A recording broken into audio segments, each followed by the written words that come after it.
नमस्कार जी, मैं संजय कारगी फिर से अपने चैनल पर भौतिक विज्ञान का एक नया टॉपिक लेके प्रस्तुत हूँ। कल और परसों मैंने 2 अन्य वीडियो डाले थे जिस पर मैंने पहले यूनिट के पहले टॉपिक वैद्युत आवेश, उसके प्रकार तथा उसके गुणों के बारे में चर्चा की थी।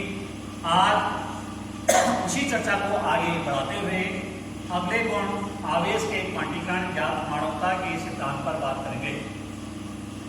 चूंकि जो हमने कल गुण पढ़े थे अपने मैंने वीडियो में डाल रखे हैं, जो गुण वो गुण ये थे कि भाई आवेश 2 प्रकार के होते हैं, धनात्मक और ऋणात्मक।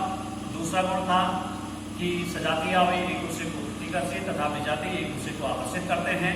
तीसरा गुण आवेश के योग का गुण। चौथा गुण वैद्युत प्रेरण का गुण। पांचवा गुण आवेश संरक्षण का गुण। छठा आवेश की मात्रा वेग पर निर्भर नहीं करती है। और सातवां आवेश के चारों ओर वैद्युत क्षेत्र स्थापित होता है। यदि आवेश गतिमान हो तो उसके चारों ओर वैद्युत क्षेत्र तथा चुंबकीय क्षेत्र स्थापित होता है।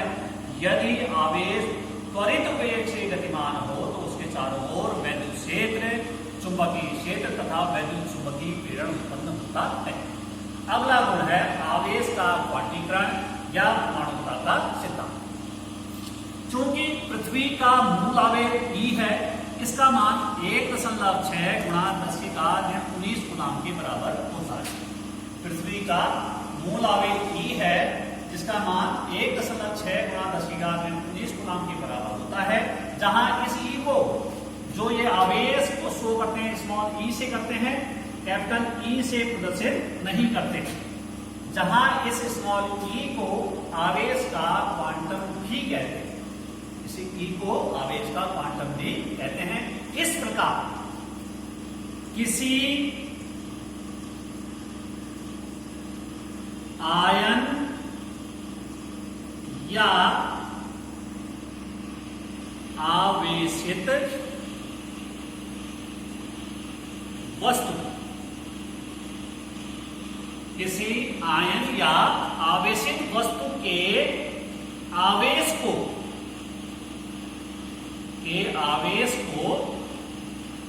E के पूर्ण गुणज, E के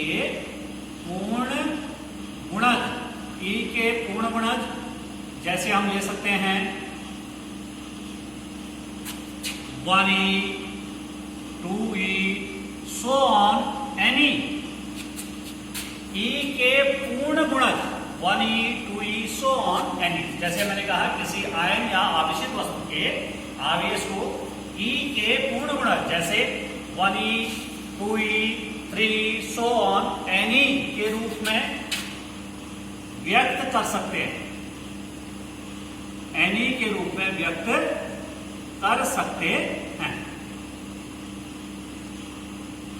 लेकिन ये कहता है कि जो यह आवेश है इसको E की भिन्न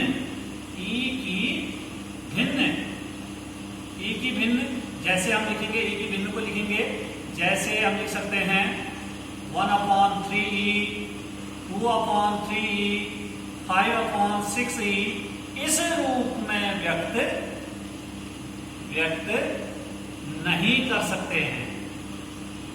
पूर्ण गुणज के रूप में व्यक्त कर सकते हैं तथा E की भिन्न के रूप में व्यक्त नहीं कर सकते हैं। इसे ही क्या कहते हैं हम? आवेश का क्वांटीकरण या परमाणुता का सिद्धांत कहते हैं। चूंकि मैंने पहले बताया आवेश का मूल आवेश E है, इसका मान 1.6 गुणा 10⁻⁹ कूलम होता है। जहां इस E को आवेश का क्वांटम कहते हैं। E स्मॉल e होगा, कैपिटल E नहीं होगा।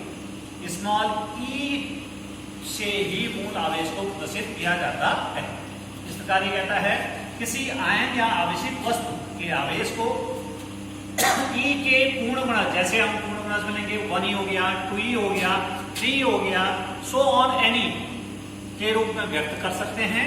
लेकिन E की भिन्न 1/3e, 2/3e, 5/6e इस रूप में व्यक्त नहीं कर सकते हैं। इसे ही आवेश का क्वांटीकरण या परमाणुता का सिद्धांत कहते हैं। या हम ये भी कह सकते हैं किसी आयन या आवेशित वस्तु के आवेश को अनिश्चित रूप में व्यक्त न कर पाना, अनिश्चित रूप में व्यक्त न कर पाना आवेश का क्वांटीकरण या परमाणुता का सिद्धांत कहलाता है। आयन या आवेशित वस्तु के आवेश को अनिश्चित रूप में व्यक्त न कर पाना, मतलब जो हम आवेश लिख पाएंगे उस आवेश को हम लिखते हैं आवेश Q बराबर प्लस माइनस NE, जहां n बराबर 1 2 3 सो ऑन n तक होता है। इस प्रकार हम कह सकते हैं कि जो हमारा गुण है आवेश का क्वांटीकरण या परमाणुता का सिद्धांत।